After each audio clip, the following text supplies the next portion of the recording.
પોરબંદરની આવાસ યોજનામાં રહેતા સામાન્ય વર્ગના વ્યક્તિને પીજીવીસીએલ દ્વારા 12,000નું બિલ આપવામાં આવતા પરિવાર ચિંતામાં મુકાયો છે અને તપાસની માંગ કરી છે.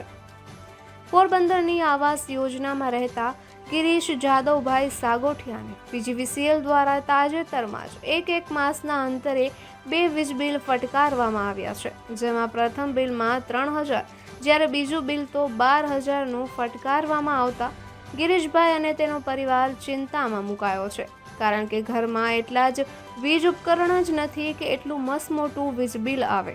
તેઓએ અગાઉ 600 થી 800 વીજ બિલ આવતું હતું, પરંતુ સ્માર્ટ મીટર નાખવામાં આવ્યા બાદ 4 માસ સુધી બિલ જ આવ્યું ન હતું અને ત્યારબાદ એક માસના અંતરે 2 મસમોટા બિલ ફટકારવામાં આવ્યા છે. તેઓની માસિક આવક જ 12,000 છે. તેમાં આટલું બિલ કઈ રીતે ભરી શકે તેવું જણાવી આ મામલે તટસ્થ તપાસની માંગ કરી છે અને વીજ બિલ સુધારી આપવા પર માંગ કરી છે. આવાસમાં અનેક લોકોને આ રીતે મસમોટા બિલ ફટકારવામાં આવ્યા હોવાનું ગિરીશભાઈ જણાવી રહ્યા છે, ત્યારે આ મામલે તપાસ જરૂરી બની છે. નિપુલ પોપટ, પોરબંદર ટાઈમ્સ.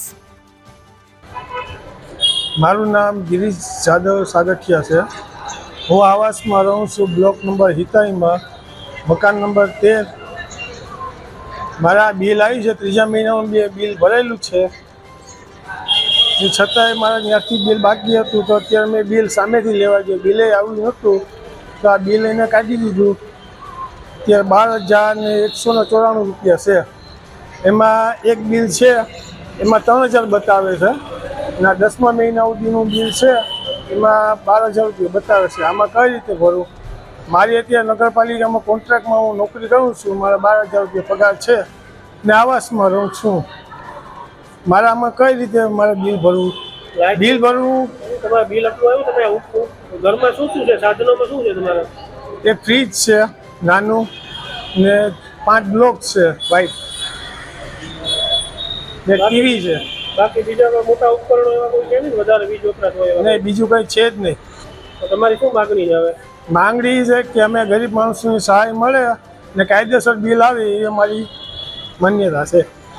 વીજ કંપની પીજીવીસીએલ વાળાએ શું કર્યું? બિલ લેવા ક્યાં કે બિલ તમને કે ત્યાં લેવા નહીં આવે, અહીંયા તમારે આવવું પડશે. કે અમે આવાસથી ઉદ્યોગનગર જઈએ તો અમને બહુ લાંબુ પડે ને બિલવાળા આવે તો યુનિટ જોઈને મીટર ફરે તો અમને ખબર પડે કે આટલું બિલ આવ્યું છે.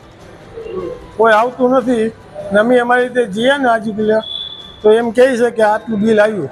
હવે આમાં અમારે કઈ રીતે બિલ ભરવું? એમાં ખાવાના કરવા કે આ બિલ ભરવું?